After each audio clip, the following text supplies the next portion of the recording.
warahmatullahi wabarakatuh. Alhamdulillahirabbil alamin wassalatu wassalamu ala sayyidina Muhammad wa ala alihi washabihi ajmain. Amma ba'du. Yang saya hormati Bapak Admi SE selaku Kepala Sekolah SMP Negeri 2 Lingga Utara. Yang saya hormati Ibu Hendrawati SSI selaku Wakil Kepala Sekolah SMP Negeri 2 Lingga Utara dan rekan-rekan guru SMP Negeri 2 Lingga Utara yang dimuliakan Allah Subhanahu wa taala.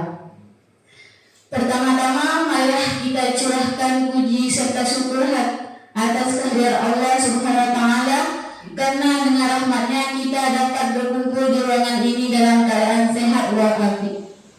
Tidak lupa pula salawat serta salam tercurahkan kepada junjungan kita Nabi besar Muhammad sallallahu alaihi wasallam. Semoga kita mendapatkan syafaatnya. Amin. Baik Bapak Ibu, izinkan saya membacakan susunan acara pada siang hari ini. Yang pertama yaitu pembukaan yang sedang berlangsung. Yang kedua kata sambutan dari Ketua Kombel SMP Negeri 2 Lingga Utara, dalam hal ini disampaikan oleh Ibu Hendrawati SSI. Yang ketiga kata sambutan dari Kepala Sekolah SMP Negeri 2 Lingga Utara Bapak Admi SE. Yang keempat penyampaian diseminasi penerapan budaya positif oleh CGP yaitu Bapak Fabiansah SPD, Bapak Zakaria SPD dan Ibu Siska Seliningsi SPD. Dan yang terakhir penutup. Baik Bapak Ibu, sebelum kita memasuki acara selanjutnya, izinkan saya untuk membacakan sebuah pantun.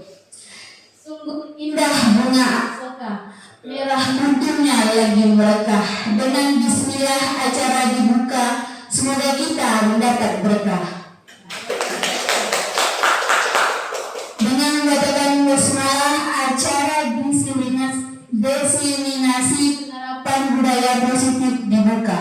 Kita memasuki acara yang kedua, yaitu kata sambutan dari Ketua Kombel Negeri 2 Lingga Utara, dalam hal ini disampaikan oleh Ibu Hendrawati SSI. Kepada Ibu kami persilahkan. Terima kasih. Assalamualaikum warahmatullahi wabarakatuh.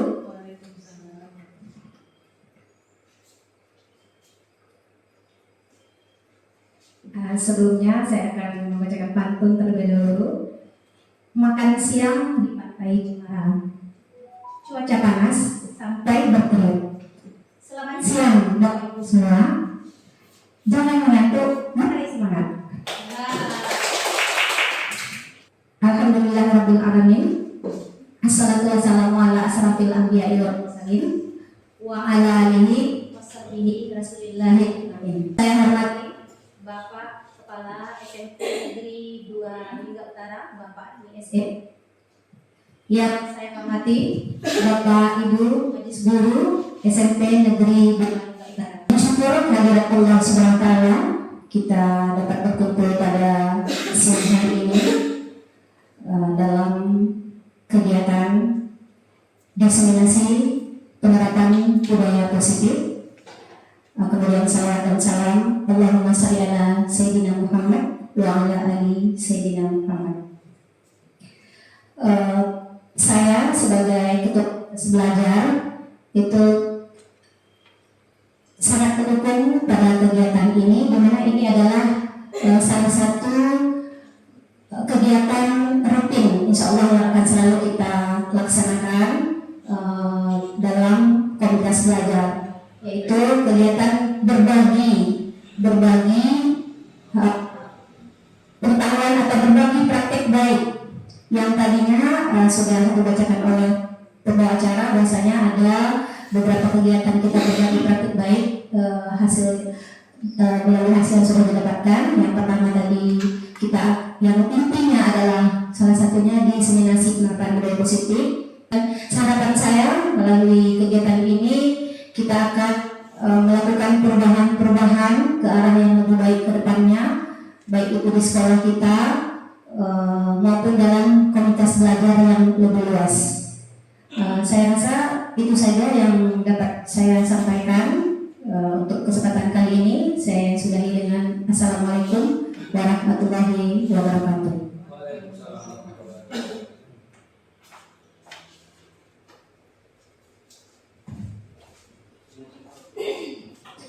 Terima kasih kepada Ibu Hendrawati SSI sudah menyampaikan kata sambutannya.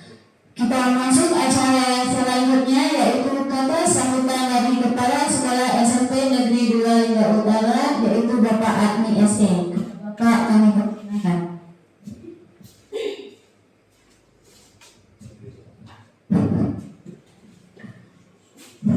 Bismillahirrahmanirrahim. Assalamualaikum warahmatullahi wabarakatuh. Baik, selamat siang Bapak Ibu semua. Baik, saya kasih pantun lah sedikit ini. Pak Ferdi makan nangka,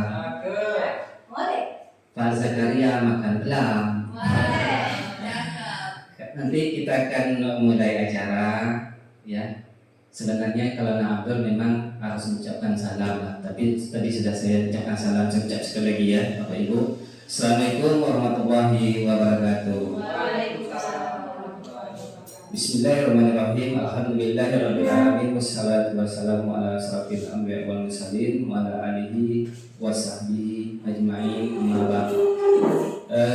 Yang saya hormati Ibu Wakil Kepala Sekolah SMP Negeri 2 Lingga Utara, sekaligus Ketua Kombel SMP Negeri 2 Lingga Utara, kemudian Bapak Ibu Majelis Guru SMP Negeri 2 Lingga Utara yang berbahagia dan juga yang saya hormati ya Bapak Ibu ya. Puji syukur kehadiran Allah Subhanahu wa taala yang mana kita diberi hidayah karunia sehingga kita sehat ya, diberi kesehatan dalam menyiapkan acara ini sehingga acara ini dapat berlangsung ya sekarang ini. Kemudian salawat beriring salam kepada junjungan kita Nabi besar Muhammad SAW. Semoga dengan banyaknya berselawat nanti di yaumil akhir kita mendapat syafaat dari beliau. Amin amin ya rabbal alamin. Pada kesempatan ini saya diberi kesempatan lah untuk menyampaikan beberapa kata sambutan ya. Sedikit aja Bapak Ibu ya. Baik Bapak Ibu, pertama saya ucapkan terima kasih ya kepada panitia lah, kepada Bapak Ibu semua yang sudah menyiapkan acara ini sehingga acara ini terlaksana dengan baik. Besar harapan saya kita dapat mengikuti acara ini dengan bersemangat bersama-sama mensukseskan sampai selesai nantinya. Semoga acara ini bermanfaat untuk kita dalam menyebarkan penerapan budaya positif di sekolah ya Bapak Ibu ya.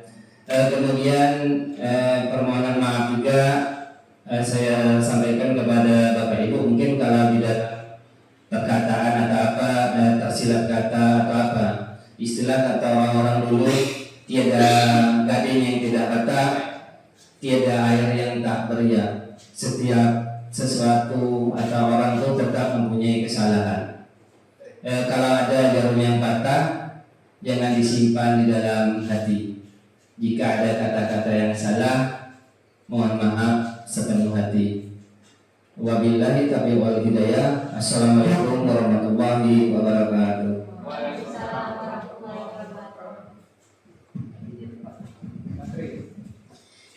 Terima kasih kepada Bapak Admi SE yang telah memberikan kata sambutannya pada acara diseminasi penerapan budaya positif. Kita masuki acara selanjutnya, yaitu penyampaian diseminasi penerapan budaya positif oleh CGP, yaitu Bapak Ferdiansa SPD, Bapak Zakaria SPD, dan Ibu Siska Sreningsi SPD. Kepada Bapak dan Ibu kami persilahkan.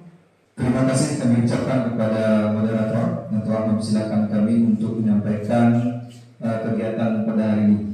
Sebelum saya memulai, izinkan saya berpantun. Bertiup kencang angin utara, berdayung sampan di kala malam. Untuk mengawali rangkaian acara, saya lakukan sebaris salam. Assalamualaikum warahmatullahi wabarakatuh. Alhamdulillah, alhamdulillahirrahmanirrahim, arsalahu bil huda wa dinil haq liyudhhirahu 'ala dini kullihi wa law karihal musyrikun. Asyhadu an la ilaha illallah wa asyhadu anna Muhammadar Rasulullah. Allahumma shalli ala sayyidina Muhammad wa ala ali sayyidina Muhammad. Puji syukur kepada Allah Subhanahu wa taala yang mana pada siang hari ini kita diberi kesempatan dan kesehatan untuk sama-sama berkumpul di ruangan ini dalam rangka kegiatan diseminasi penerapan positif yang akan kami sampaikan nanti secara berkolaborasi. Salam dan salam dari kemuliaan Baginda Rasulullah SAW dengan mengucapkan Allahumma shalli ala sayyidina Muhammad wa ala ali sayyidina Muhammad. Semoga dengan memperbanyak salawat kita mendapat syafaat di yaumil akhir. Amin amin ya rabbal alamin. Sebelum saya mulai lagi ke apa yang akan saya sampaikan, izinkan saya menyampaikan sebuah pantun lagi, ya, karena kita Bunda Tanah Melayu, maka kita semarakkan pantun dalam setiap acara. Pengantin baru sangat serasi, duduk bersanding di pelaminan. Selamat berkolaborasi berkegiatan diseminasi. Semoga budaya positif konsisten dijalankan. Oke, baiklah. Saya mulai pada kegiatan ini. Saya sendiri adalah Zakaria SPD, calon guru penggerak angkatan 10 yang diberi kesempatan yang pertama untuk berkolaborasi dalam menyampaikan materi tentang budaya positif. Yang pertama, latar belakang dari kegiatan diseminasi positif adalah konsep pendidikan di negara barat melibatkan pengetahuan akan pentingnya budaya dan lingkungan positif di sekolah yang akan menempatkan murid sebagai fokus utama. Dalam konsep Nusantara, pendidikan bukan hanya tentang transfer pengetahuan, tetapi juga mencakup pembentukan karakter dan pengembangan potensi setiap murid. Oleh karena itu, menciptakan budaya dan lingkungan yang mendukung inklusif dan memberdayakan di sekolah menjadi kunci utama mewujudkan visi pendidikan yang diinginkan. Jadi, kita sama-sama belajar bahwa kita juga mengetahui sesungguhnya pembelajaran itu adalah berpusat pada murid atau menghambat murid sesuai dengan kodrat zaman dan kodrat alam. Jadi kita dituntut untuk hanya menuntun anak sesuai dengan minat dan bakat yang mereka miliki atau sesuai dengan potensi-potensi yang mereka miliki. Selanjutnya ada 8 budaya positif yang harus kita jalankan. Dalam kegiatan ini saya mengambil 3 materi, yaitu perubahan paradigma belajar, teori kontrol sistem positif, kebutuhan dasar manusia. Sedangkan bagi Ibu Siska, nilai-nilai pendidikan, motivasi perilaku manusia, keyakinan kelas, dan Pak Ferdi yaitu posisi kontrol guru dan segitiga retribusi. Yang pertama adalah pembelajaran dengan paradigma baru. Pembelajaran dengan paradigma baru merupakan pembelajaran yang dijalankan berdasarkan prinsip pembelajaran diferensiasi, sehingga peserta didik belajar sesuai dengan kebutuhannya berdasarkan tahap perkembangan sesuai teori psikologi modern untuk mewujudkan profil pelajaran Pancasila. Jadi dapat kita ambil istilah different. Kalau dalam bahasa Inggris berbeda-beda ya, jadi pembelajaran yang berbeda-beda sesuai dengan minat dan bakat peserta didik. Kemudian kita juga pernah mendengar pembelajaran yang berpusat pada guru dan ada yang berpusat pada siswa. Jadi Bapak Ibu sudah pernah melaksanakan kedua-duanya? Apakah sudah pernah melaksanakan kedua-duanya? Atau ada yang ingin menyampaikan apa perbedaan antara berpusat pada murid dan berpusat kepada guru? Boleh? Yang ingin menyampaikan pendapatnya? Silakan kepada Ibu Hendrawati.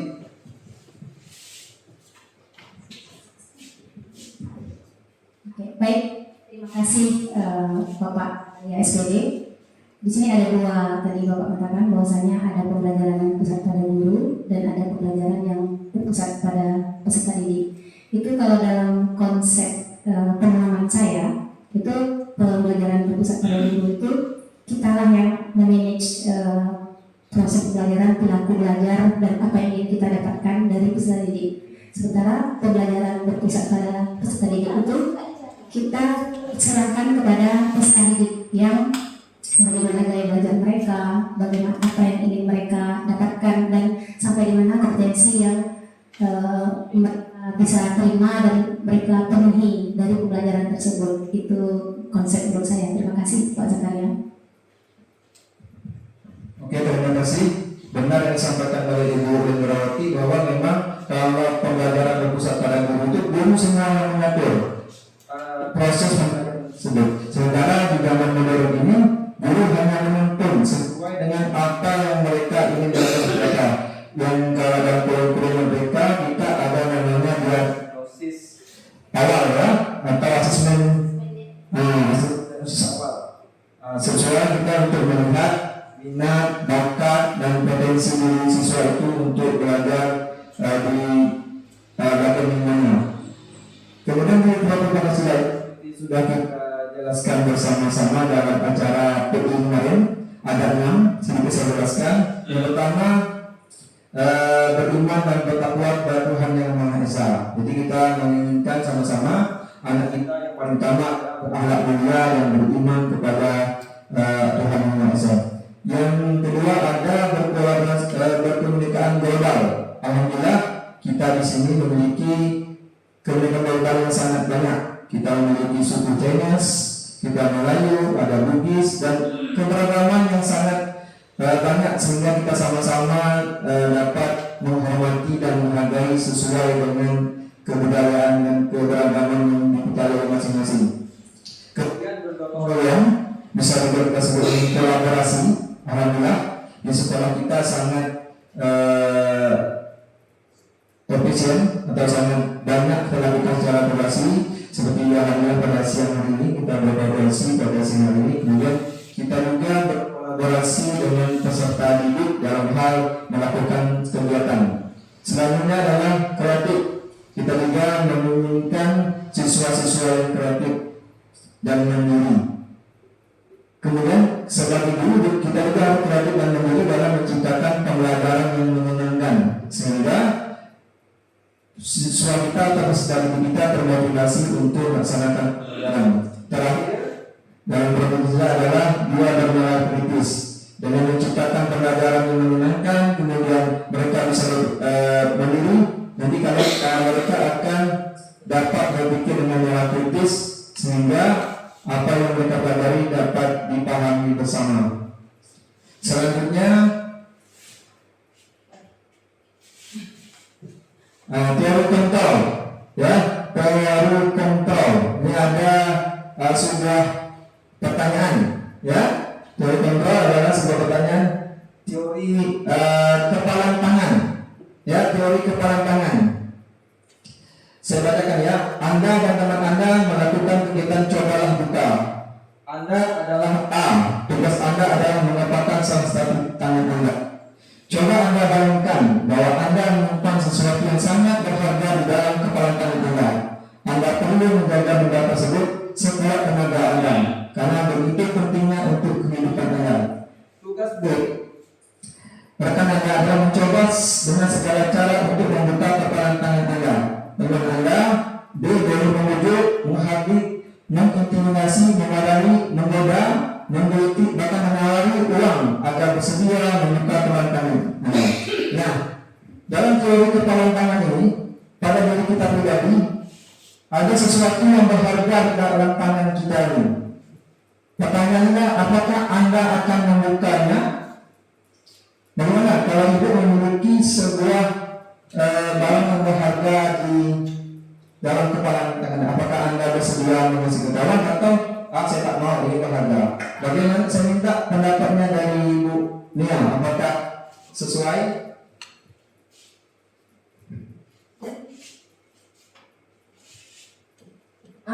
Kalau menurut saya, yang pertama itu bisa jadi dua jawaban ya. Misalnya saya memegang atau mengepak sesuatu yang saya inginkan, kemudian ada kawan minta dibuka gitu ya. Terus dengan catatan kalau saya sendiri tidak mau membuka, dia akan memberikan hal tersebut. Kalau memang saya memang tidak ingin membukanya, itu pribadi saya atau keinginan saya atau kontrol saya yang tidak ingin membuka tadi. Begitu juga dengan tadi, kalau saya menerima mau dana uang yang dia beri tadi, ya saya buka gitu. Itu aja kalau menurut saya. Super sekali ya, benar yang dikatakan Budia. Itu adalah kita membahas tentang teori kontrol diri. Jadi dalam teori kontrol diri ini adalah yang paling utama adalah bagaimana kita mengontrol diri kita sendiri. Ya, apapun yang terjadi, orang mengiming uang, intimidasi, kalau diri kita dia ingin membuka kepala tangan itu, maka tidak akan terbuka. Tetapi kalau kita berhasil diwujud oleh orang lain, maka kita tidak berhasil mengontrol diri kita. Ya, kita yang adalah buka. Tapi itu sesuai dengan konsep, ya, sesuai dengan konsep. Maka di sini intinya adalah bagaimana kita tidak dapat mengontrol orang lain dan orang lain tidak dapat mengontrol diri kita sendiri. Selanjutnya teori kontrol sebagai ilusi kontrol dari Dr. William Glasser. Ada 4 teori. Yang pertama, ilusi guru mengontrol murid. Sebenarnya kita tidak bisa mengontrol siswa atau tidak bisa mengontrol murid. Mereka melakukan apa yang kita kehendaki itu ada beberapa. Karena takut, ya, karena takut dimarah, karena tidak dia rendah. Sebenarnya mereka melakukan itu bukan dari diri mereka. Kita pun mengontrol itu, mereka hanya mengikuti kemauan kita, bukan dari mereka sendiri.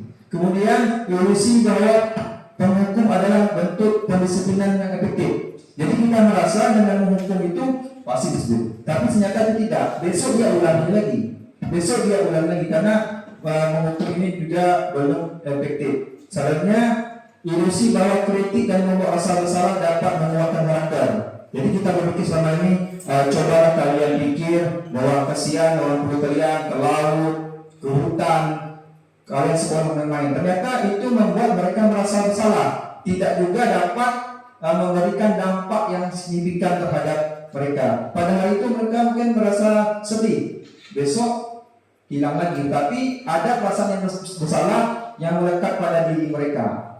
Selanjutnya ilusi bahwa orang dewasa berhak memaksa dan mengatur. Jadi kita berpikir kita yang dewasa ini, guru adalah orang dewasa, ya enggak, Bapak Ibu? Nah, guru adalah orang dewasa, tetapi kita pikir dengan mengatur itu kita dapat mengontrol mereka, tetapi mereka berbuat itu bukan dari motivasi. Yang sebaliknya ada dari mereka itu berubah berdasarkan motivasi intrinsik atau motivasi dalam diri mereka. Nanti materi itu akan selanjutnya di slide selanjutnya.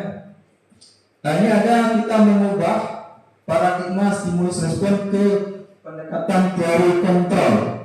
Ada 2 tabel, stimulus respon dan teori kontrol. Pertama, realitas kebutuhan kita sama. Ternyata realitas kebutuhan kita berbeda. Jadi memang setiap orang itu memiliki kebutuhan yang berbeda-beda, tidak sama. Kemudian yang kedua, semua orang melihat hal yang sama. Ternyata sebenarnya kita memiliki sudut pandang yang berbeda, memiliki gambaran atau pola pikir yang berbeda. Kemudian kita mencoba mengubah orang agar berpandangan sama dengan kita. Kita berpikir bahwa apa yang kita sebutkan sama dengan apa yang kita pikirkan dengan orang lain. Ternyata tidak. Selanjutnya, perilaku buruk dilihat sebagai suatu kesalahan. Ya, perilaku buruk dilihat sebagai suatu kesalahan. Tapi ternyata setiap perilaku itu baik dan buruk tujuan. Ya, memiliki tujuan. Entah itu karena dia lapar, dia mengambil makanan kawannya, atau dia mengambil kawannya karena dia merasa senang. Nanti kita jelaskan lagi. Kemudian orang lain bisa mengontrol saya. Sebenarnya hanya kita yang bisa mengontrol diri kita sendiri. Seperti dalam teori kepalan tangan tadi, kita bisa mengontrol diri kita sendiri, orang lain tidak bisa. Kemudian saya bisa mengontrol orang lain. Yang sebenarnya adalah kita tidak bisa mengontrol orang lain. Ya, seseorang itu bersikap pasti ada tujuannya. Ya, kalau mau datang, yang lebih bagus itu adalah motivasi yang dalam diri sendiri yang saya sebutkan tadi. kita tidak bertindak karena orang lain. Kemudian pemaksaan, ada perasaan dirugikan gagal. Kemudian yang kontrolnya adalah kolaborasi dan konsensus menciptakan pilihan-pilihan baru. Jadi kita tidak bisa juga memaksakan orang berbuat yang kita inginkan, tetapi yang sebaiknya adalah kita berkolaborasi untuk mencapai tujuan yang kita inginkan. Terakhir, model berpikir menang kalah. Jadi kontrolnya adalah model berpikir menang-menang. Jadi jangan pula kita berpikir ketika siswa itu salah, kita berpikir ketika kita mendukung, kita bersatu, kita yang menang. Tetapi bagaimana kita dapat mengambil solusi, dia menang, kita menang. Ada solusi yang terbaik di antara sebuah kasus. Tidak siapa yang kuat, siapa yang lemah. Selanjutnya, disiplin positif. Disiplin positif merupakan salah satu cara penerapan pembentukan karakter yang bertujuan untuk menumbuhkan kesadaran serta memberdayakan peserta tanpa imbalan, penghargaan atau reward, ancaman dan hukuman. Sebagai pendidik, tujuan kita adalah menciptakan peserta didik yang memiliki disiplin diri, sehingga mereka berperilaku mengacu kepada nilai-nilai kebaikan universal dan memiliki motivasi intrinsik dalam perubahan perilaku ke arah yang lebih baik. Jadi kita berharap disiplin positif yang hadir dalam sekolah kita adalah berasal dari motivasi diri sendiri, motivasi intrinsik dari anak dan dari guru. Kita tidak bisa memaksa mereka untuk dengan hukuman, dengan ancaman, bahkan reward. Kalau reward itu akan hilang sendiri dan kita juga akan merasa kelelahan yang akan menciptakan reward-reward yang lain. Selanjutnya, ini ada kebutuhan dasar manusia. Ternyata kebutuhan dasar manusia adalah segala sesuatu yang kita lakukan untuk mendapatkan apa yang kita inginkan. Seluruh tindakan yang kita lakukan memiliki tujuan tertentu, dan semua tindakan yang kita lakukan adalah dalam rangka memenuhi kebutuhan. Jadi nanti ada 5 kebutuhan yang harus kita penuhi. Nah, ada 5 kebutuhan yang harus kita penuhi. Yang pertama, bertahan hidup. Ya, kebutuhan hidup. Makanan, pakaian, tempat tinggal, keamanan, kesehatan. Bisa jadi pada suatu kasus seorang anak mas-masan di kelas, ya, jangan langsung kita marah. Bisa jadi dia pagi tak makan, lapar, dia ngantuk. Ya, kita harus bertanya dulu. Kemudian kasih sayang dan rasa diterima. Bisa jadi dia berbuat sesuatu hal itu karena dia ingin diperhatikan. Oh, ini Pak ini perhatian sama aku. Ya, ibunya ini perhatian sama aku. Jadi dia berbuat sesuatu itu ada alasan. Kemudian penguasaan. Ya, harga diri, keinginan untuk dianggap pemimpin, berprestasi, diakui dan didengar. Nah, kalau saya melihat di sekolah kita tadi ada seorang anak yang ingin penguasaan, ingin dihargai, ingin jadi pemimpin. Kalau saya berpandangan salah satunya adalah Zulhamka.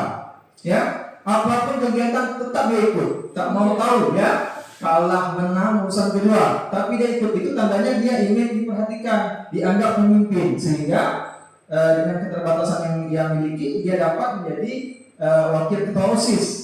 Nah, jadi karena dia percaya diri dengan terhadap diri, itu salah satu kebutuhan dasarnya, ini dia hargai orang lain. Selanjutnya kebebasan. Ya, anak kadang ada pembelajaran yang mereka memang sifatnya kinestetik, karena dia bergerak sendiri. Kita sebagai guru sih ya, apa yang bergerak, duduk. Nah, itu ternyata kita sudah merampas kebebasan anak, karena dia memang sifat belajarnya kinestetik. Nak gerak aja ya.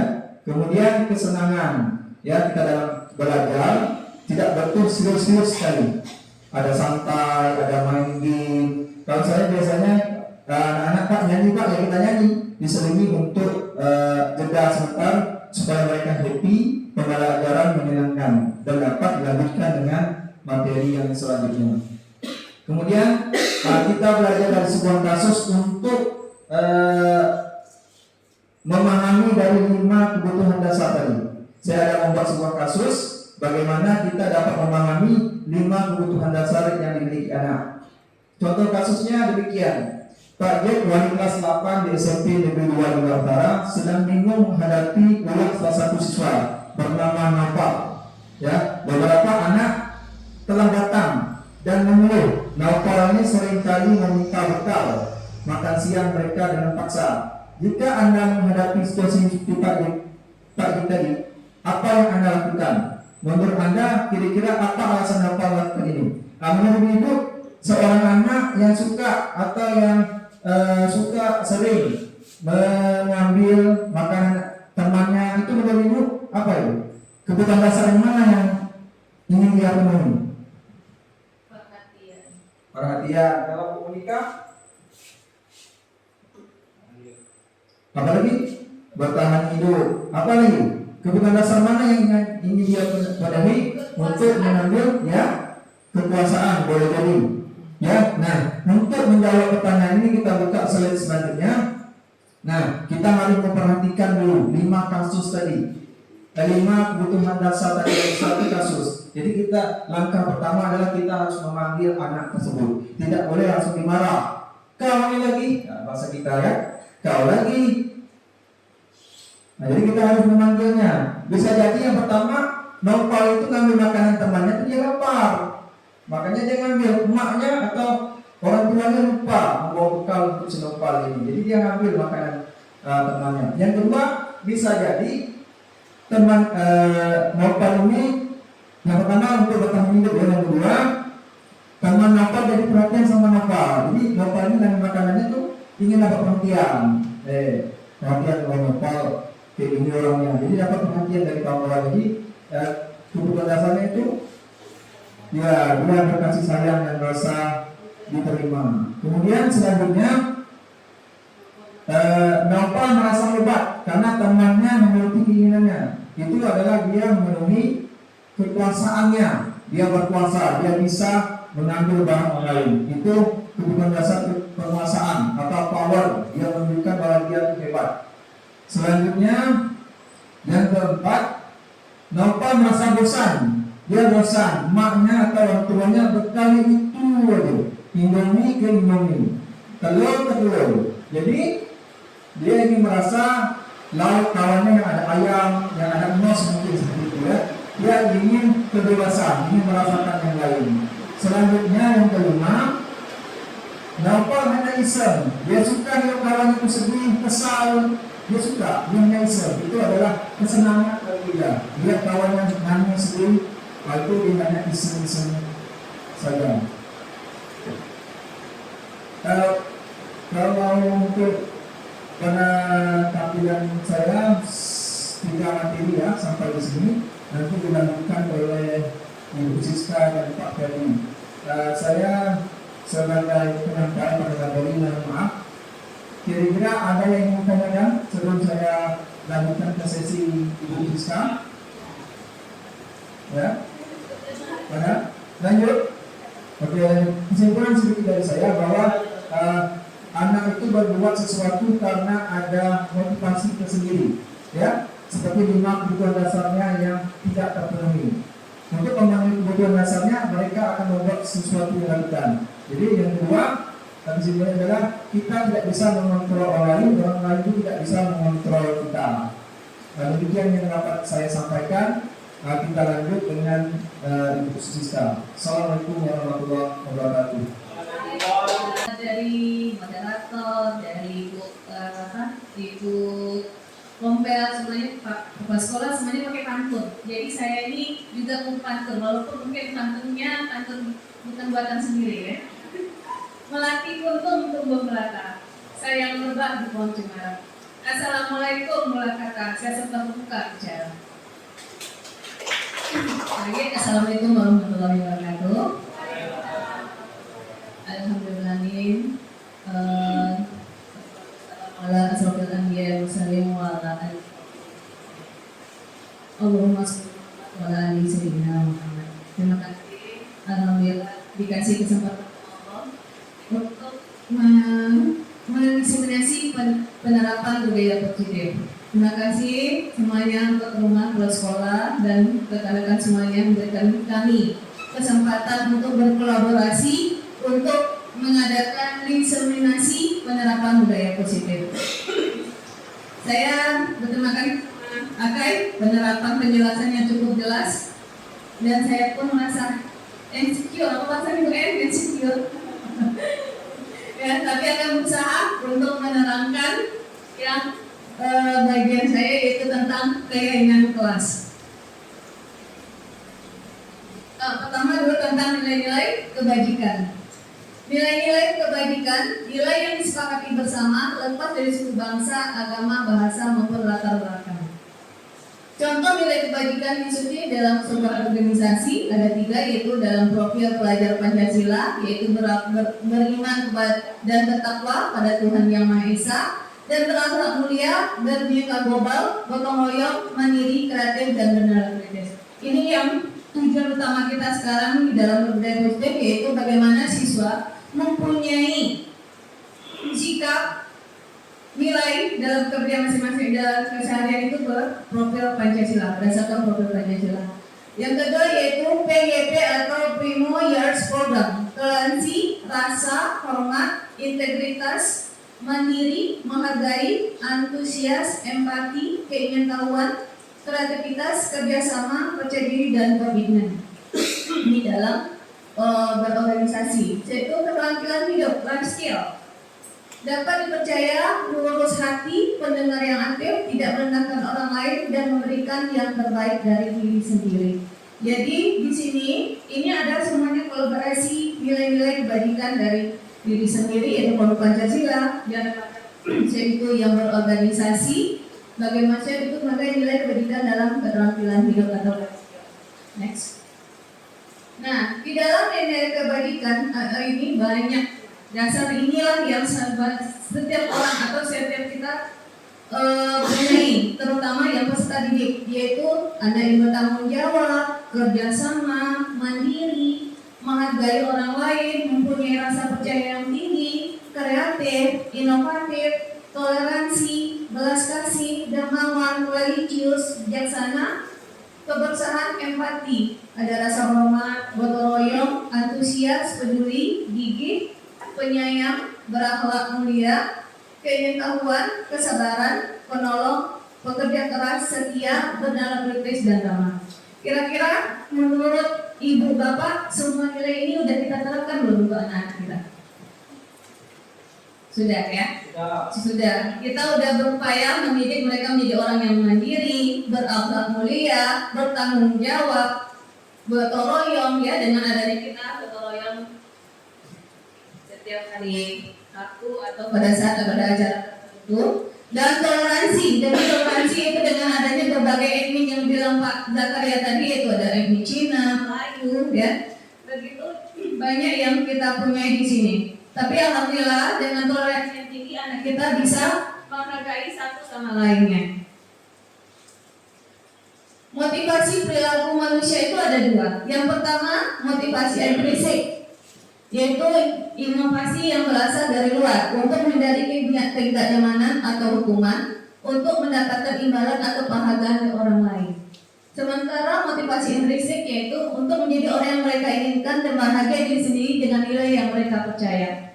Jadi nilai intrinsik itu nilai yang terdapat dalam diri mereka sendiri. Sementara kalau nilai ekstrinsik yaitu nilai yang datang dari luar yang masih bisa dipengaruhi atau bisa berubah-ubah pada suatu saat. Selanjutnya, nah di sini ada nilai-nilai berikutnya, ada bentuk hukuman, konsekuensi, dan restitusi.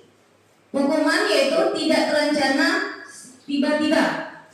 Terus siswa tidak tahu apa yang terjadi atau tidak dilibatkan, bersifat satu arah, berupa fisik, psikis, atau hukuman. Contoh kasus bisa jadi pagi itu anak tidak membawa perlengkapan upacara bendera. Nah, karena kita ingin ibarat anak itu jerah, kita langsung beri hukuman. Contoh, berdiri di depan tiang bendera selama 1 jam. Terus yang kedua, konsekuensi. Terencana, disepakati sesuatu sesuai peraturan, siswa tetap tidak dibuat tidak nyaman, sikap guru monitor siswa selalu. Konsekuensi itu adalah kesepakatan atau yang sudah terencana. Contoh kasusnya, siapa yang udah berapa kali terlambat sekolah, itu akan diberi konsekuensi atau hukuman biar tidak terulang lagi. Nah, bagi siswa yang udah melakukan pelanggaran atau melakukan keterlambatan ke sekolah, masih tetap melakukan sama, mereka siap-siap menerima konsekuensi dari sekolah. Terus yang ketiga, restitusi. Proses menciptakan kondisi bagi siswa untuk memperbaiki kesalahan. Proses yang kolaboratif mengajarkan siswa untuk mencari solusi sendiri. Di sini kita banyak kasus yang kita pelajari ya. Mungkin selama ini kita belajar untuk bisa mengontrol diri supaya bisa menyelesaikan kasus yang dibuat oleh murid kita sendiri.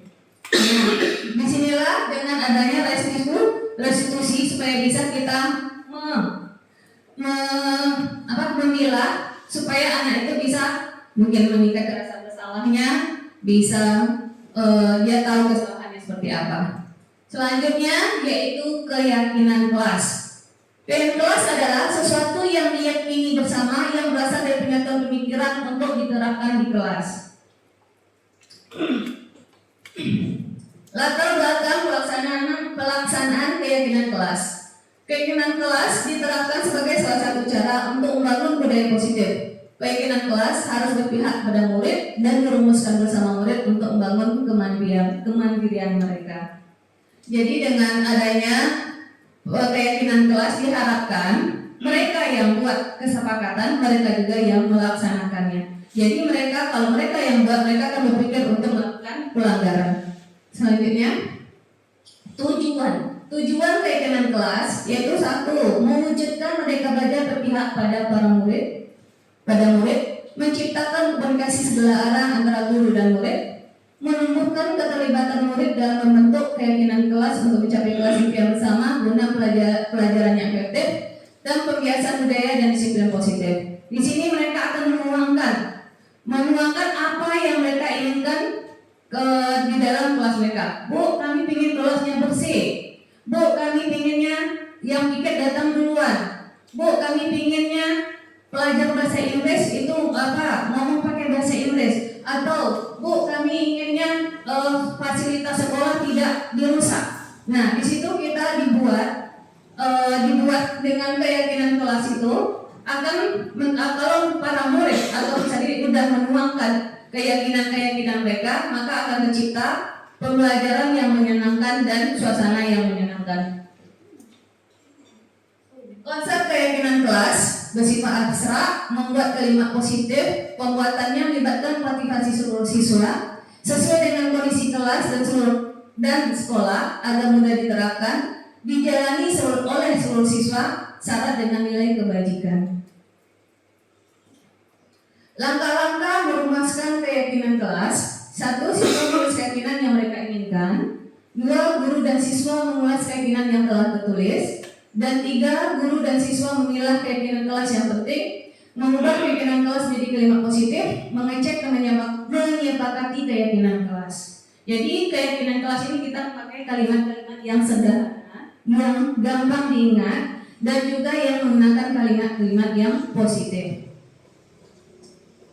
Hasil nyata, kegiatan membentuk keyakinan kelas dengan sesama siswa dalam kelas yang menjadi landasan siswa dalam bertanggung jawab. Nah, rencana saya dalam tindak lanjut yaitu pada setiap tahun ajaran baru saya akan membuat kesepakatan kelas sebelum mulai pembelajaran dalam kelas dan akan memposisikan diri saya sebagai manajer dalam 5 posisi kontrol yang harus dimiliki oleh seorang pendidik. Demikianlah inseminasi yang saya sampaikan mengenai nilai kebajikan dan keyakinan kelas. Kalau ada pertanyaan atau tanggapan, dipersilahkan. Terima kasih kepada Bu Siska. Bagus sekali Bu Siska, ini adalah pengetahuan yang ada yang sudah tahu dan ada juga yang merupakan pengetahuan yang baru bagi kita anggota sekolah di sini ya kan.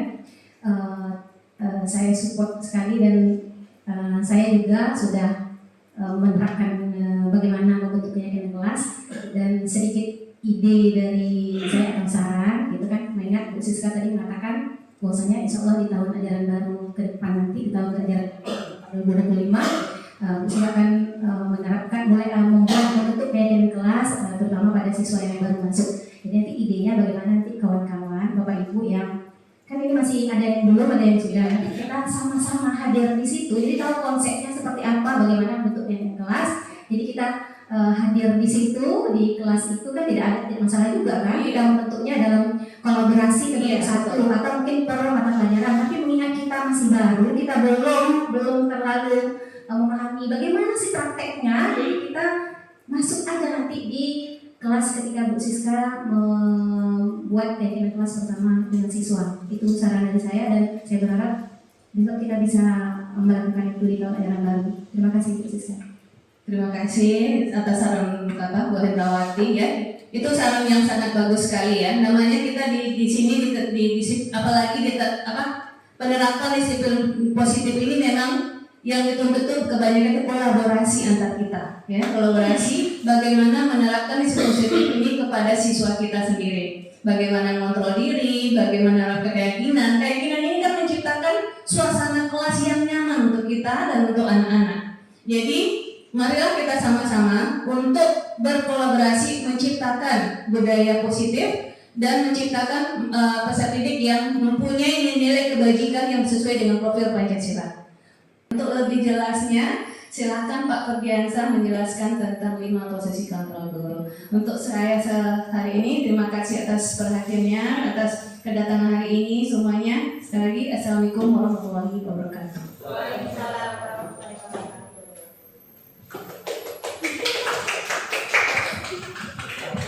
Assalamualaikum warahmatullahi wabarakatuh.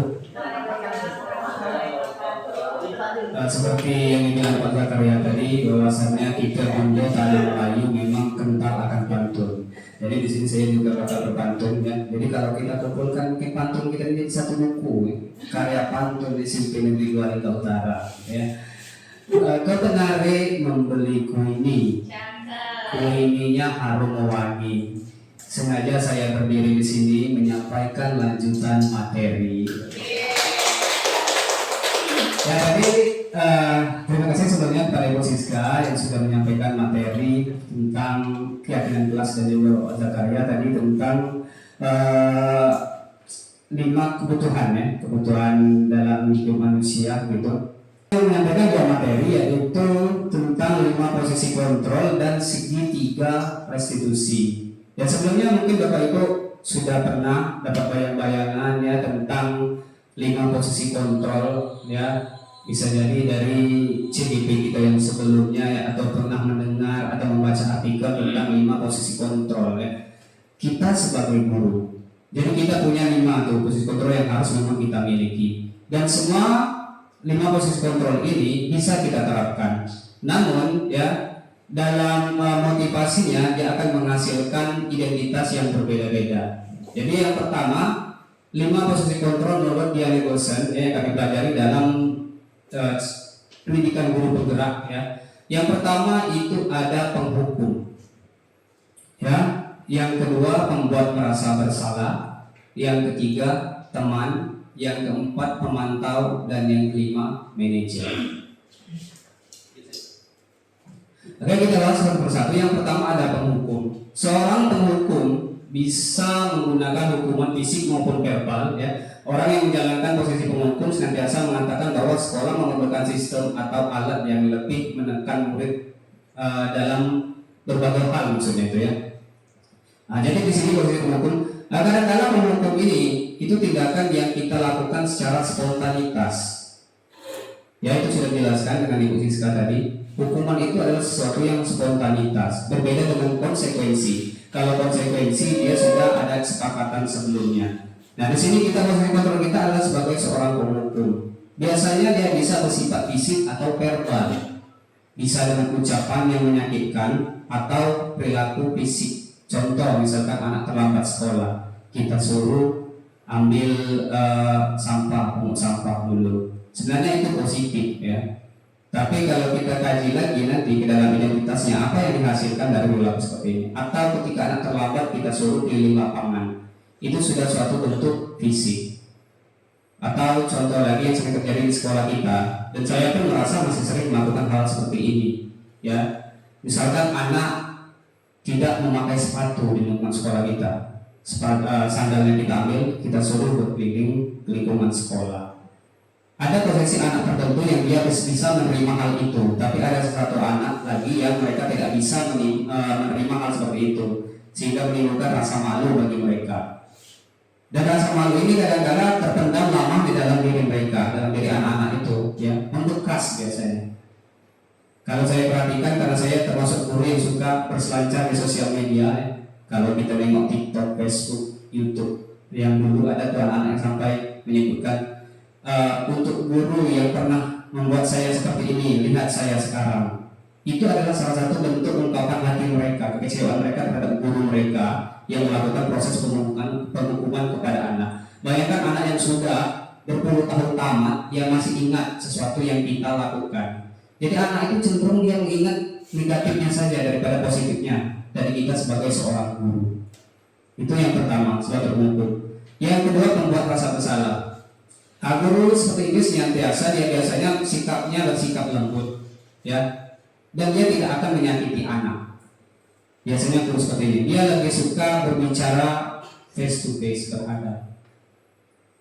Dan kadang-kadang guru seperti ini, ya, dia lebih banyak menekan psikis seorang anak dengan menimbulkan rasa-rasa bersalah pada anak itu, sehingga membuat anak itu menjadi kurang percaya diri, ya, merasa dia menyakiti orang lain, merugikan orang lain. Itu dampak yang akan dialami dari seorang pembuat rasa bersalah. Sebagai contoh, kita menasihati anak dengan kita membandingkan dengan orang tuanya. Misalkan, cobalah kau pikir lagi nak, ibumu sudah begini, kita jelaskan semua orang tuanya. Sebenarnya hal seperti itu tidak perlu kita sampaikan ke anak. Kita sebagai guru tidak perlu sampai mengkaji ke dalam urusan rumah tangga orang. Walaupun niat kita baik, tapi kadang-kadang anak setelah dididik dia menimbulkan rasa tidak nyaman, terus merasa bersalah atau rendah diri.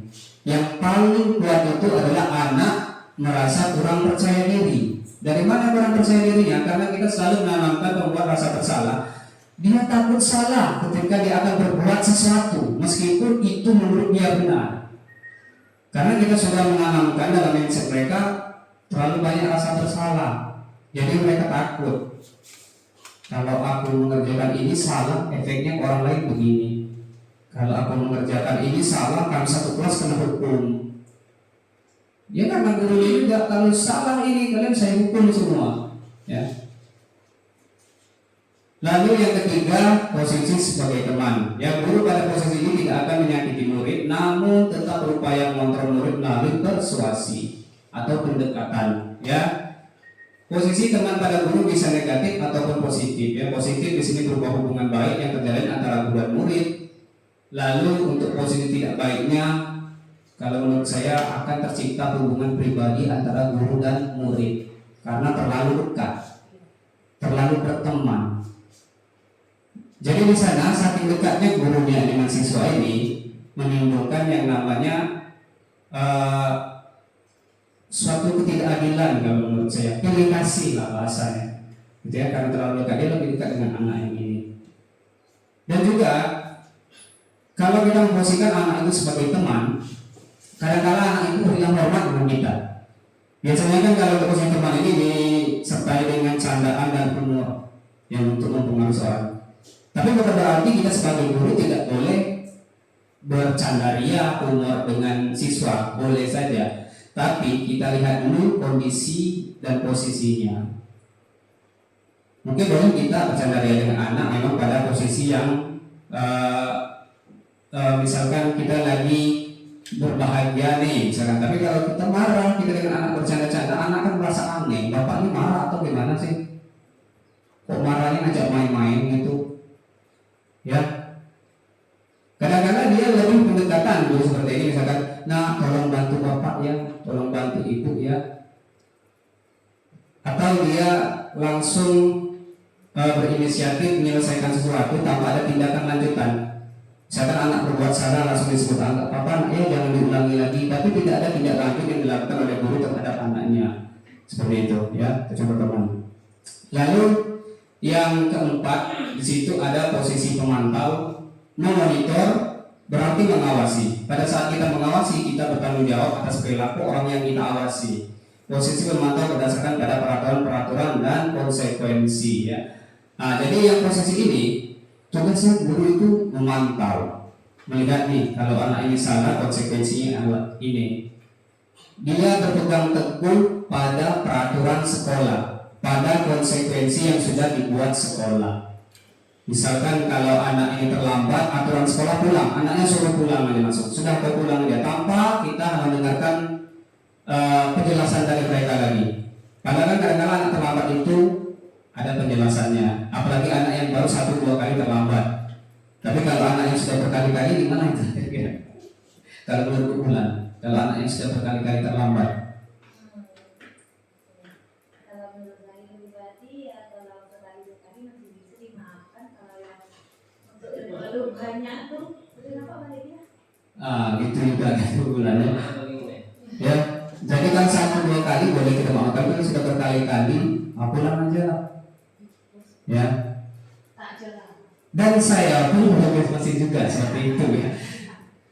Tapi itu dari pembelajaran ini, dari pembelajaran CKP ini, disitulah namanya proses. Kita yang sudah melakukan kesalahan dengan belajar ini, kita jadi tahu merefleksi diri kita. Oh, saya selama ini salah, kok tidak seperti ini. Mungkin kalau saya tidak mengikuti CKP, tidak pernah belajar hal-hal seperti ini, ya mungkin saya akan terus melakukan kesalahan-kesalahan yang sama mengenai kontrol diri saya sebagai seorang guru. Ya, walaupun anak itu sudah melakukan kesalahan yang berulang-ulang dan kesalahan yang sama, disitulah kontrol kita sebagai guru. Bagaimana kita konsisten menjalankan peran dan kontrol kita, ya, supaya kena di hati anak. Memang untuk menjadi kontrol seorang guru itu kita harus kontinu, tidak boleh lengah, tidak boleh putus, dan tidak boleh menyerah. Terus ada hasil tidak hasil terus kita lakukan. Lama-lama itu akan membekas di hati anak itu. Dan yang terakhir ada posisi sebagai manajer, adalah posisi mentor di mana guru membuat sesuatu bersama dengan murid, mempersilakan murid mempertanggungjawabkan perilakunya, mendukung murid agar dapat menemukan solusi atas permasalahannya sendiri. Nah, jadi di posisi manajer ini biasanya guru ini sudah memahami 3 posisi kontrol nih, sebagai teman, sebagai pemantau, dan terakhirnya baru komplit menjadi seorang manajer. Lalu pertanyaannya, setelah kita menjadi seorang manajer, apakah posisi teman dengan pemantau ini tidak boleh lagi kita pakai? Kira-kira Bapak Ibu, adakah yang bisa memberikan jawaban? Setelah kita menempati posisi manajer, apakah posisi teman dan pemantau itu sudah tak bisa lagi kita lakukan? Kira-kira yang ingin menyampaikan, menambahkan. Nah, ketika kita sebagai seorang guru sudah menanamkan kontrol diri kita sebagai seorang manajer, apakah pada posisi teman dan posisi pemantau itu sudah tidak bisa kita lakukan lagi? Kita harus jadi manajer terus nih, kira-kira? Kalau menurut saya tidak mesti harus manajer, tapi ada juga untuk memantau. Apa lagi satu lagi? Pemantau sama teman, tapi lebih ke pemantau. Itu aja. Oke, terima kasih Bu ya. Nah, jadi setelah kita menempati posisi manajer ya, di sini sudah dijelaskan sebenarnya. Kalau Bapak Ibu baca dari sini, ya, disitulah kita bilang literasi itu ya. Di sini ada. Sewaktu-waktu tertentu kembali kepada kedua posisi tersebut bila diperlukan. Kalau kita perlu nih, karena anak itu kan punya karakter yang berbeda-beda, tak semuanya sama. Ada anak yang bisa kita pakai dengan posisi teman, tapi harus kita kolaborasikan dengan posisi manajer. Kalau teman tadi kan bilang tadi, kadang-kadang dia memutuskan satu permasalahan selesai tanpa ada tindakan selanjutnya. Boleh kita pakai teman, tapi kembali lagi ke manajer. Kita arahkan lagi anak itu untuk bertanggung jawab atas perilakunya. Kita arahkan lagi anak itu mencari solusi penyelesaian dari permasalahan yang dia lakukan. Bukan kita sebagai guru yang menyelesaikan masalah mereka. Jadi kita yang mengarahkan anak itu supaya bisa menyelesaikan masalah mereka sendiri. Ya, sehingga muncullah motivasi di dalam diri mereka. Ketika aku melakukan kesalahan, maka aku harus berbuat ini. Dan terus itu kita lakukan, anak akan cenderung takut untuk melakukan kesalahan. Kesalahan itu memang akan tetap ada. Tapi dengan mereka banyak belajar, dengan kita ajarkan dengan posisi manajer seperti ini, mereka akan lebih berpikir untuk melakukan kesalahan. Kalau saya salah ini, saya harus mencari solusi sendiri. Kira-kira kalau saya kadang-kadang lebih memilih ketika ada masalah saya disuruh menyelesaikan sendiri atau dibantu orang. Saya sebenarnya lebih memilih dibantu orang. Kalau ramai-ramai itu cepat selesai daripada kita sendiri yang harus menyelesaikan. Gitu. Tapi dengan kita lakukan hal seperti ini terus kan anak berpikir, mereka jadi mengurangi atau meminimalisir kesalahan-kesalahan yang akan mereka buat. Ya, itu posisi manajer. Selanjutnya, contoh penerapan 5 posisi kontrol dalam kasus membuang sampah sembarangan. Misalkan dalam posisi penghukum, guru akan langsung berkata, pungut sampah di seluruh pekarangan sekolah sampai bersih. Itu tindakan spontan. Kalau pungut sampah sampai bersih, kalau belum bersih tak usah masuk. Itu kata-kata saya sebenarnya. Ya, mudah-mudahan ada perbaikan setelah ini. Terus, berapa kali ibu bapak memberitahumu, tapi kamu tetap saja mengecewakan kami. Ini dia membuat rasa bersalah. Lalu, sebagai teman, ayo kamu pasti bisa mematuhi peraturan sekolah. Tolong bantu ibu bapak untuk menjaga kebersihan sekolah kita ya. Kayak gitu dengan suara yang mendayu lembut. Ya udah, untuk kali tidak apa-apa ya, jangan diulangi lagi. Ya gitu ya. Bapak ibu ya. Ya. Nah, sekali dua kali ibu maafkan nak ya. Yang ketiganya Pak Gampar kau. Bukan gitu ya. Oke. Lalu sebagai pemantau, kamu sudah melanggar peraturan sekolah, kamu tahu konsekuensinya. Setelah pulang sekolah nanti, kamu beli tong sampah untuk sampah kamu sendiri. Wah, ini berat nih. Jadi konsekuensi, sebenarnya konsekuensi tak harus ini juga ya. Kamu beli tong sampah sendiri untuk kamu bawa ke sekolah untuk sampahmu sendiri. Sebenarnya konsekuensinya bisa dengan cara lain. Kira-kira menurut pelajaran ini, kalau sudah melanggar peraturan sekolah, misalkan membuang sampah sembarang, kira-kira konsekuensi yang akan dilakukan anak itu seperti apa? Kira-kira Pak Juandi. Bukan hukuman tadi. Kalau dia buang sampah sembarangan nih, kira-kira menurut Pak Juandi. Dia harus ditegur spontan langsung. Ya, tegur spontan, suruh ambil sampahnya kan? Ambil sampah, masukkan di sampah. Nah, kembalikan ke tempat sampah. Itulah konsekuensi. Kalau buang sampah, kau ambil sampahnya, kau kembalikan ke tempat sampah.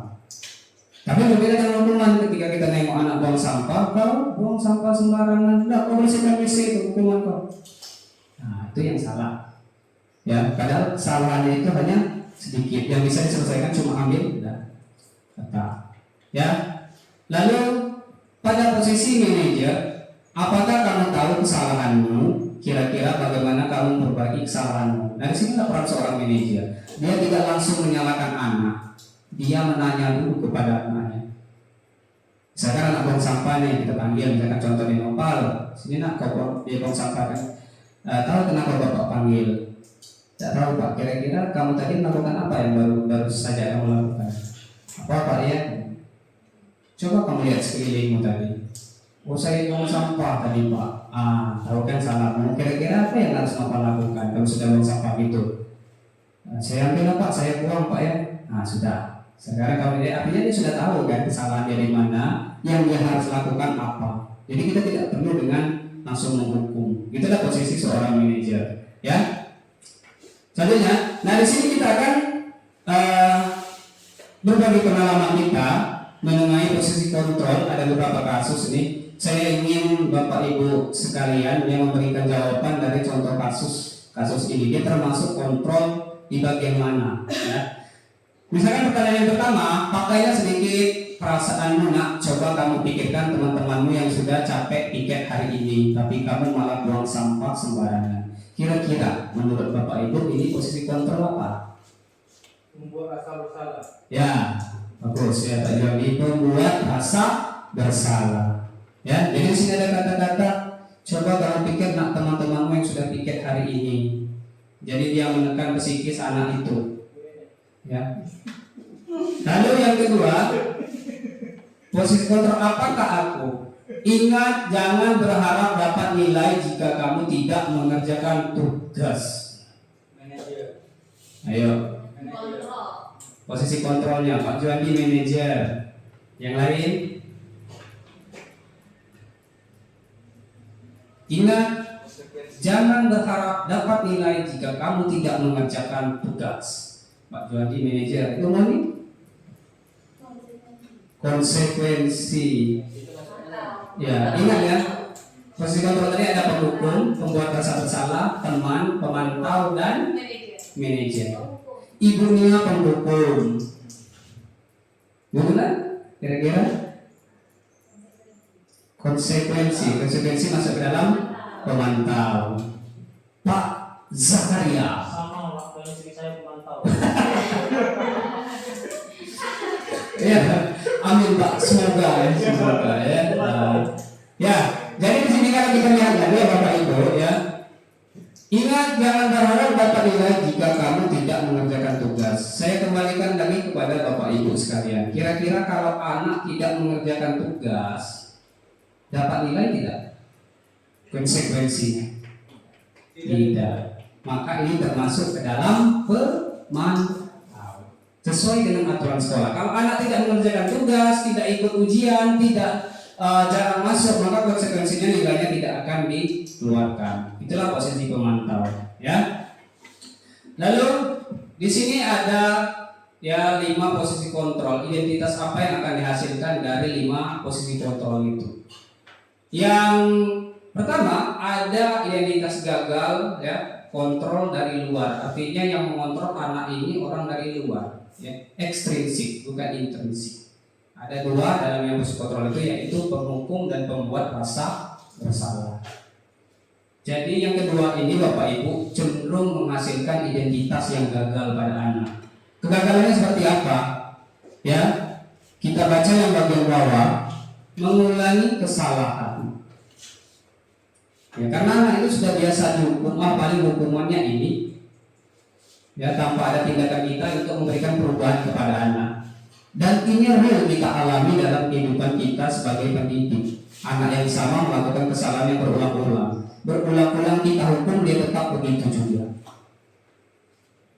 Ya. Terus yang kedua, yang gagal membuat salah bersalah itu anak menjadi rendah diri. Kenapa dia rendah diri? Karena dia merasa sudah menyakiti orang di sekitarnya, karena dia merasa sudah merugikan orang-orang di sekitarnya. Itu untuk identitas gagalnya. Lalu ada identitas berhasil dan sukses, namun ini kontrolnya masih dari orang lain, ya, bukan dari dalam diri dia. Yang pertama ada sebagai teman, ya. Jadi dia dampak yang akan dihasilkan itu anaknya lemah, tidak mandiri, dan bergantung pada orang lain. Sebagai saya gambarkan aja seperti ini. Misalkan kalau kita guru ini kan banyak sekali yang namanya mutasi, istilahnya gitu ya, mutasi. Nah, ketika seorang anak sudah kenal dengan posisi teman dengan seorang guru, dia sudah nyaman dengan guru ini sebagai teman. Ketika guru yang dianggapnya sebagai teman ini dimutasi ke tempat lain dan digantikan dengan guru baru, karena anak ini akan hilang motivasi belajarnya, karena salah satunya dia sudah ketergantungan dengan guru yang sebelumnya. Makanya muncullah bahasa-bahasa enak dengan ibu itu ya daripada ibu ini, padahal mereka belum mencoba dengan guru yang barunya. Itulah salah satunya ketergantungan, ya. Dan dia juga tidak menjadi mandiri anaknya. Lalu pemantau, dampaknya pada murid menitik beratkan pada sanksi atau hadiah untuk dirinya. Nah ini yang bahaya, sanksi atau hadiah. Kalau kau bisa jawab ini, Pak kasih hadiah. Kalau kau tak bisa ini, maka kau Pak kasih sanksi. Kita pikirkan saja bagaimana kalau anak-anak ini belajarnya hanya bertujuan ingin mendapatkan hadiah. Kira-kira motivasi belajarnya hanya ingin mendapatkan hadiah. Aku akan serius belajar, aku ingin dapat hadiah ini yang dijanjikan oleh Pak Ferdi. Ketika anak ini tidak berhasil mencapai hadiahnya, tidak berhasil mendapat hadiahnya, apa yang terjadi ke anak itu? Motivasi belajarnya akan hilang. Dan yang paling parah dari menjanjikan hadiah ini kira-kira ya akan memunculkan banyak persaingan. Ya kan? Karena ada hadiah, anak ini saing. Jadi ketika sudah ada persaingan, itulah yang sering saya bicarakan dengan Pak Zakaria. Disitulah hilang kolaborasi antara peserta didik ini. Mereka tidak mau berkolaborasi dengan temannya, tidak mau ngasih jawaban ke temannya. Ya, karena ada persaingan tadi, karena ada hadiah tadi. Itu. Lalu yang terakhir ada identitas berhasil sukses ya. Dampak pada murid mengevaluasi diri, bagaimana cara memperbaiki diri pada peran seorang manajer. Jadi di sini anak mulai menghargai diri sendiri, mengajukan pertanyaan-pertanyaan apa yang kita yakini, apa yang bisa kau kerjakan untuk memperbaiki masalah ini, menguatkan pribadi. Murid meletakkan dirinya sebagai individu yang positif dalam dunia berkualitas. Jadi di sini dengan peran kita sebagai manajer, disitulah kita membuat anak menjadi lebih merdeka. Merdeka untuk berpendapat, tidak merasa tertekan, tidak merasa takut kena hukuman, tidak takut akan konsekuensi dan lain-lainnya. Nah, untuk menghasilkan dari identitas itu, ya, bagaimana penerapannya? Kita bisa melakukan yang namanya segitiga restitusi. Ya, udah pernah dengar bulan segitiga restitusi? Udah dengar. Ini saya baru bilang. Satu proses dialog yang dijalankan oleh guru agar dapat menghasilkan siswa yang mandiri dan bertanggung jawab. Nah, di situ dari segitiga restitusi itu ada 3. Yang pertama ya, menstabilkan identitas dahulu. Setelah kita menstabilkan identitas, validasi tindakan yang salah, baru kita menanyakan keyakinan. Ini berhubungan dengan materi Siska tadi, dari keyakinan kelas yang sudah kita buat. Bukan hukuman ya, ataupun konsekuensi, tapi keyakinan. Oke, lanjut. Menstabilkan identitas ya, berdasarkan prinsip membuat kesalahan adalah bagian dari proses pembelajaran. Itu yang perlu kita tanamkan ke murid kita. Kesalahan itu adalah bagian dari pembelajaran. Tidak ada manusia yang salah. Kita semua pasti melakukan kesalahan. Tapi bagaimana kita sebagai manusia bisa menyelesaikan permasalahan kita itu? Nah, pertanyaan yang bisa muncul di sini, berbuat salah itu wajar. Tidak ada manusia yang sempurna. Ibu bapak tidak mau mencari siapa yang salah, tapi ibu bapak ingin mencari solusi dari permasalahan ini. Nah, apakah kita melakukan stabilitas identitas itu hanya dengan kata-kata itu tadi saja? Kira-kira menurut bapak ibu, apakah hanya dengan kata-kata seperti ini saja? Nah, sangat banyak. Ya, bisa jadi ini. Kalau anak yang dia pakai sepatu tidak sesuai dengan aturan sekolah. Ya, kadang-kadang kita kan cenderung langsung, sini loh, kenapa kau pakai sepatu gini? Tahu aturan sekolah, tak boleh kan? Nah, langsung begitu. Tapi bisa kita, tapi bisa kita menstabilkan identitasnya dulu, supaya anak ini merasa dekat dengan kita, merasa terbuka untuk menyampaikan pendapat dia. Kenapa aku pakai sepatu merah? Contoh nih, bisa kita tanya, nopal lagi kan? Ya. Karena ini anak yang luar biasa yang selalu kita dengar ya. Nopal, kenapa hari ini pakai pakai sepatu merah? Itu kan pertanyaan yang secara spontan langsung. Tapi bagaimana kalau ketika kita manggilnya, Nopal, bagus ya sepatunya. Beli di mana nak? Beli di sini. Oh, pasti mahal ya. Kita ajak cerita dulu. Oh, terus namanya beli di mana tuh? Oh, ada yang mulai cerita panjang lebar. Oh, ya bagus nak ya. Pak suka sepatumu, pengen Pak punya. Baru kita tanyakan, ya, lanjut pakai validasi tindakan yang salah. Kira-kira Nopal, kalau pakai sepatu warna merah, boleh tidak di sekolah kita? Anak tadi kan sudah bercerita panjang lebar dengan kita, gak suka ya kan? Anak pasti akan senang jawab, tidak Pak. Nah, kalau tidak, apa yang harus Nopal lakukan? Gitu, ya. Atau ketika anak itu tidak hadir sekolah, alfa, misalkan kita melihat dia sepapasan jalan di jalan Kedai. Biasanya kita, kau kemana semalam jalan Kedai? Sedar kau ya, orang sekolah ke Kedai. Nah betul. Itu yang sebenarnya. Tapi bagaimana kita merubah mindset kita? Ya kita stabilkan munculkan dulu identitas dia. Kita tanya, nak semalam kemana? Dia bilang, saya di rumah aja. Oh, di rumah aja. Tapi kemarin kok Pak pulang sekolah kayak nengok kamu ya pakai motor. Apa nengok di mana? Di sini ceritanya. Kenapa yang itu lah? Baru dijelaskan dia gini. Nah, baru kita tanya lagi validasinya. Harusnya nak kalau tidak hadir itu apa yang harus kamu lakukan?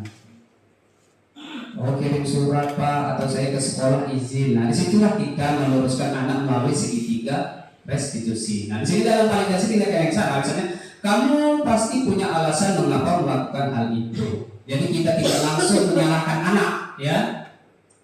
Padahal kamu bisa melakukan hal yang lebih buruk lagi, ya. Itu terus kamu patut bangga karena telah melindungi sesuatu yang penting buatmu. Kamu melakukannya karena mempertahankan sesuatu yang penting bagimu. Ya, itu untuk validasi tindakan yang salah. Jadi kita tidak langsung menyalahkan anaknya yang kita tanya, tahu tidak kesalahannya apa? Buat dia menyadari sendiri di mana kesalahannya. Oke, selanjutnya baru kita menanyakan keyakinan kelas, ya, berdasarkan prinsip teori kontrol bahwa pada dasarnya kita termotivasi secara intensif, ya.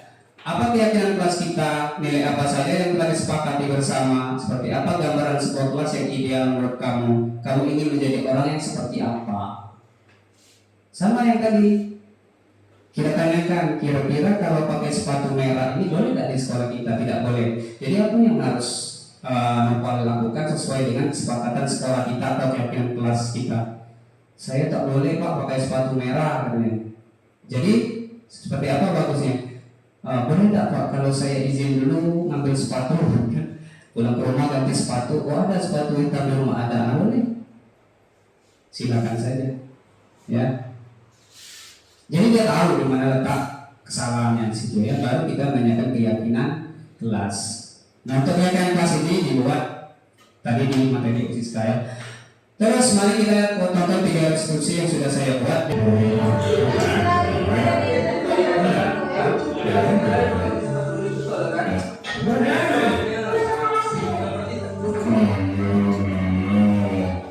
Touch Mommy's favorite bowl. What happened? I was trying to get a banana. And it just slipped. No. You okay? Yeah, You didn't get hurt, right? no. No. I think Mommy's grandma here with us. It's okay. It was an accident, right? Yeah. So it's okay. Don't worry about it. Okay. Well, I guess we should clean this up, right? Yeah, Alright. Don't move from there, okay? okay. I'm gonna clean it up. I'm very sorry. Oh, I know, buddy. Don't worry about it. Okay. It was an accident. How are you gonna tell Mommy? I'm so sorry. I know. My thoughts exactly. Any ideas? We should go to a new one. A new one? Yeah. That's a good idea, but this one, I don't think you can buy this one in the store anymore. Because this one's really old. But you gotta find one that's Oke, jadi untuk di video itu jadi seorang anak yang melakukan kesalahan. Jadi ayahnya tidak langsung marah.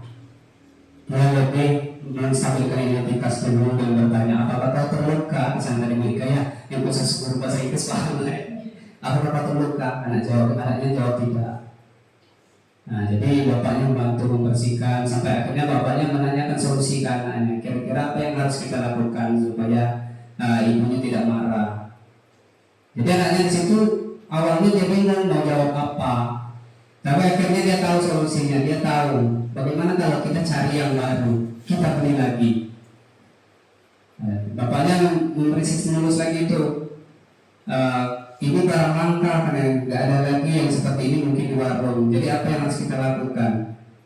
Kita cari yang mirip saja. Nah, itu salah satu seorang anak sekecil itu mungkin masih balita sudah bisa mencari solusi dari permasalahan dia sendiri dan sudah bisa mengucapkan kata maaf. I'm so sorry. Ya, saya rasa ini saja dulu ya untuk video yang saya putar yang satunya karena terkendala sinyal. Itu video yang saya buat sendiri ya, restitusinya ya tepat atau tidak tepat. Kalau Bapak Ibu pengen lihat boleh langsung ke saya nanti ya. Lanjut, Zakaria.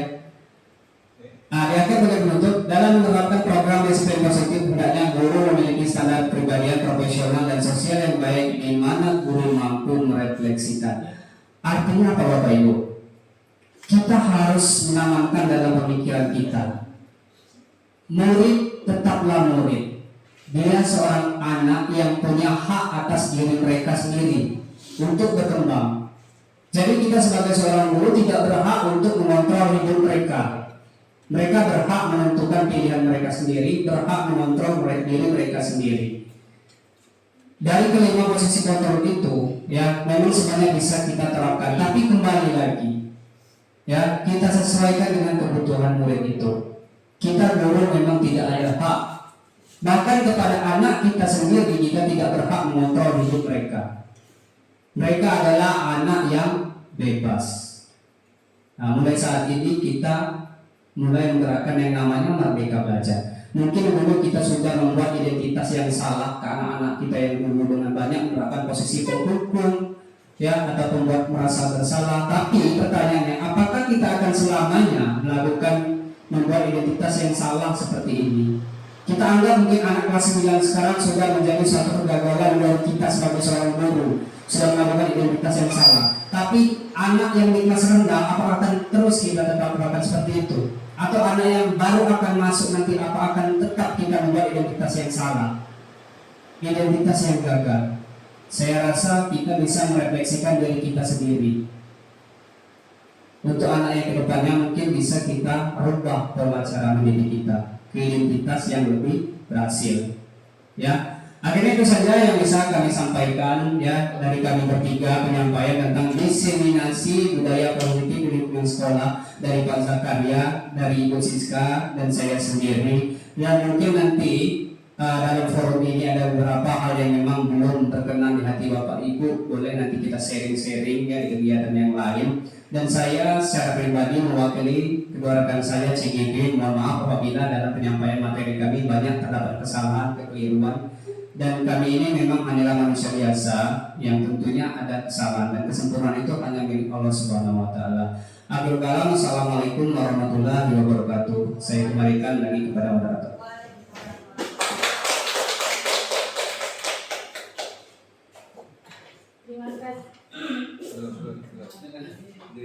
Terima kasih kepada Pak Zakaria SPD, Ibu Siska, dan Pak Ferdi yang telah menyampaikan diseminasi penerapan budaya positifnya pada hari ini. Semoga apa yang disampaikan Bapak atau Ibu dapat bermanfaat untuk kita semua. Kini telah di penghujung acara, saya sebagai pembawa acara apabila dari awal hingga akhir banyak kekurangan dan kekhilafan, saya mohon maaf sebesar-besarnya. Jika haus maka minumlah, jika lapar maka makanlah, jika sayang maka ungkaplah, jika salah mohon maafkan.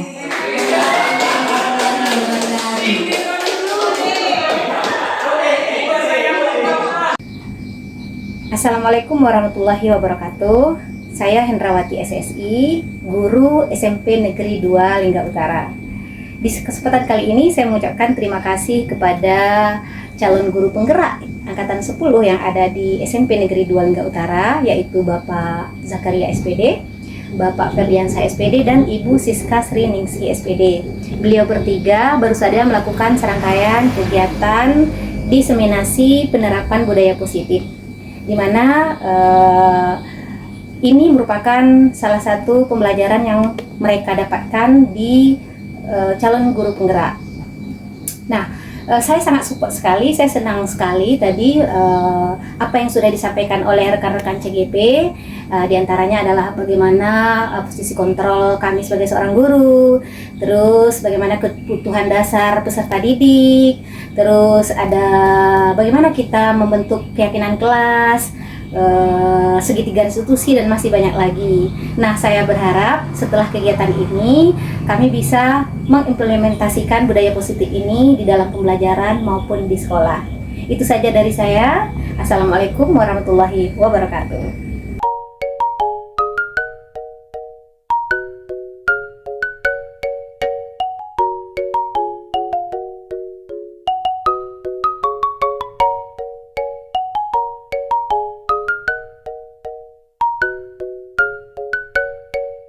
Siapkan berdoa dimulai. Bismillahirrahmanirrahim. Rabbil zidni ilma warzuqni fahman amin. Berdoa selesai beri salam. Assalamualaikum warahmatullahi wabarakatuh. Waalaikumsalam warahmatullahi wabarakatuh. Selamat pagi. Pagi, Pak. Sehat semua. Alhamdulillah. Kemarin untuk kelas 71 itu mereka sudah membuat keyakinan kelas. Nah, kelas 72 kemarin belum membuat. Nah, hari ini adalah tugas kalian membuat keyakinan kelas. Sebelumnya udah pernah dengar tentang keyakinan kelas? Pernah. Pernah buat? Pelajaran apa? Waktu MPLS pernah buat dengan dan WN itu keyakinan kelas ya. Nah, kalau yang dibuat dengan WN kemarin itu lebih ke arah pada kesepakatan sekolah, keyakinan sekolah ya. Nah, sebenarnya itu dia bisa dibuat dalam bentuk sekolah, ada kelas dan ada yang pelajaran. Kalau dengan Pak khusus pada pelajaran IPA. Ya. Nah, kira-kira kalian ingat enggak waktu mendaftar pas di MPLS itu aturan sekolah? Ingat enggak aturan sekolah? Apa saja kira-kira yang bisa menyebutkan aturan sekolah? Berpakaian lengkap, oke, boleh. Zila, yang lain? Ya, Lara ya. Mana Zila? Zila mana? Oh, ini depan. Berpakaian lengkap, ya, jangan tak berpakaian. Ya pasti lengkap. Masa dia berpakaian sekolah lengkap ya? Ada lagi? Misalkan aturan sekolah datang tepat waktu. Aturan dan keyakinan itu tidak sama. Contoh kalau aturan misalkan jangan buang sampah di sini, ya. Jangan terlambat, jangan pakai sepatu berwarna putih. Ya. Jadi kalau aturan itu dia lebih ke arah kata-kata yang bernilai negatif. Keyakinan kelas itu adalah sesuatu yang kalian yakini, bisa kalian jalankan, bisa kalian terapkan di kelas ini dan bisa membuat pembelajaran kalian menjadi lebih baik. Ya, itu namanya keyakinan kelas.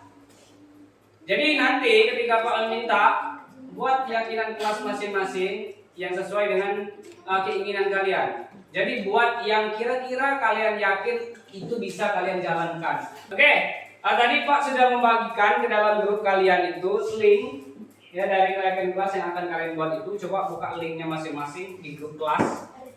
Ya nanti Pak pandu ya cara isinya ya.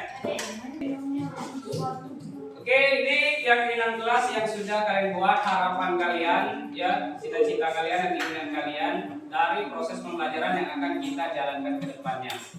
Ya, ada menghormati guru sedang menjelaskan, membersihkan kelas, tidak makan di saat jam pelajaran, tidak makan di kelas, menjaga ketertiban kelas, mengerjakan PR dan tugas dari guru, tidak keluar kelas saat guru sedang tidak di dalam kelas, memahami pelajaran dan menghargai guru, pikir sesuai jadwal dan pikir tepat waktu, tidak menyontek, tidak mencontek, pikir sesuai jadwal, menjaga kebersihan kelas, tidak boleh mengganggu teman yang lagi belajar, tidak membuat kerusuhan saat jam pelajaran, tidak boleh membuli sesama teman, tidak bicara saat guru menjelaskan. Oke, dari 17 keyakinan kelas yang kalian buat ini akan kita seleksi lagi nak, ya, yang kira-kira sama akan kita gabungkan. Dan kita buang dan kita gabungkan. Nah, mana yang menurut kalian yang sama?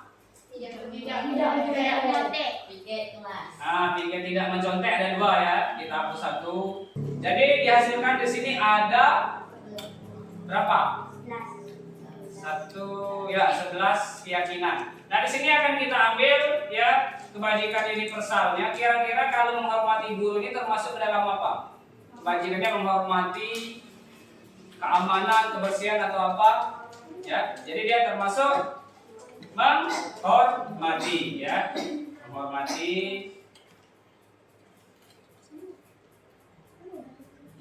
Oke. Menghormati ya. Terus tidak makan di saat jam pelajaran termasuk kewajiban apa? Tidak makan saat jam pelajaran. Sama saja dengan menghormati guru yang lagi menjelaskan, teman-teman yang mendengarkan, yang tidak makan di kelas. Menjaga ketertiban kelas termasuk keamanan. Oke, bagus Maya saya, keamanan. Oke, selesai ya. Ada 1, 2, 3, 4, 5, 6, 7, 8, 9, 10 keyakinan yang akan kita buat. Nah, dari 10 keyakinan ini kita buat menjadi kalimat yang positif. Jangan ada kata tidak dan jangan ada kata jangan. Misalkan yang pertama, menghormati guru yang sedang menjelaskan. Positif tidak? Sudah positif, tidak usah kita rubah. Terus, tidak makan di kelas. Masuk kalimat negatif. Jadi ganti positifnya seperti apa? Ayo. Makan di jam pelajaran. Makan di jam pelajaran. Makan itu. Makan di jam istirahat. Makan saat jam istirahat. Oke, kita rubah. Bukan makan. Parah Roka nih. Ya. Jadi kita rubah ya.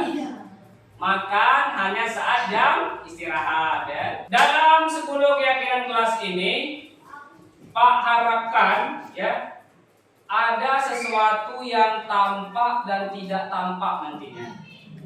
Misalkan tampak ya, sesuatu yang tampaknya menghormati guru yang sedang menjelaskan. Yang tidak tampaknya